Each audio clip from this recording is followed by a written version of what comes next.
គ្មានរូបបងសូមឲ្យអូនមានក្តីសុខផ្លូវដែលគ្មានរូបបងសូមឲ្យអូនមានក្តីសុខ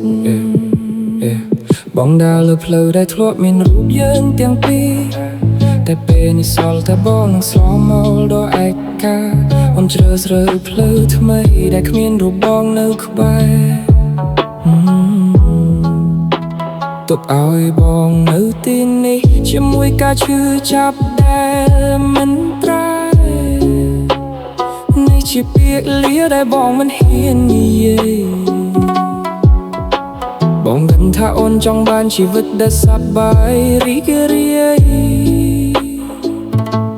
បងមិនអាចដល់ឲ្យអូននៅអ្វីដែលអូនត្រូវការ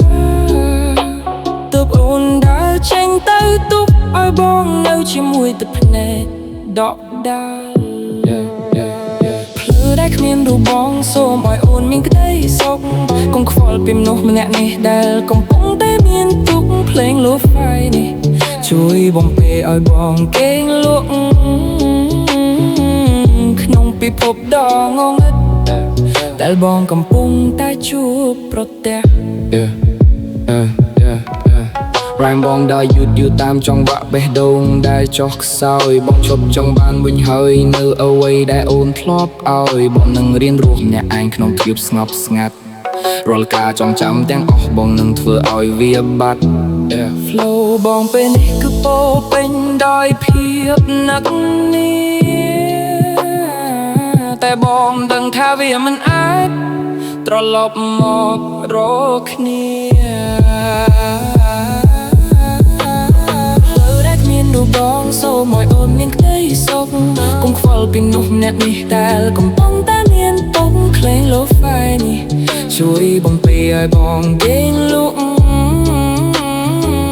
ក្នុងពិភពដ៏ងងឹតដែលបងកំពុងតែជួបប្រទះ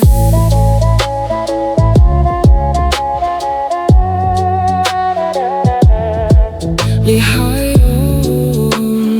នសូមមកជួបតែអ្នកអូ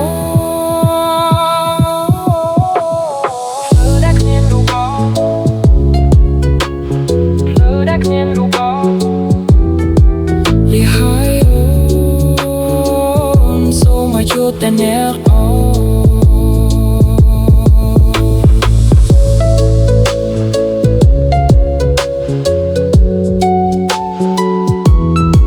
លីហើយអូនសូមមកជួបតែអ្នកអូ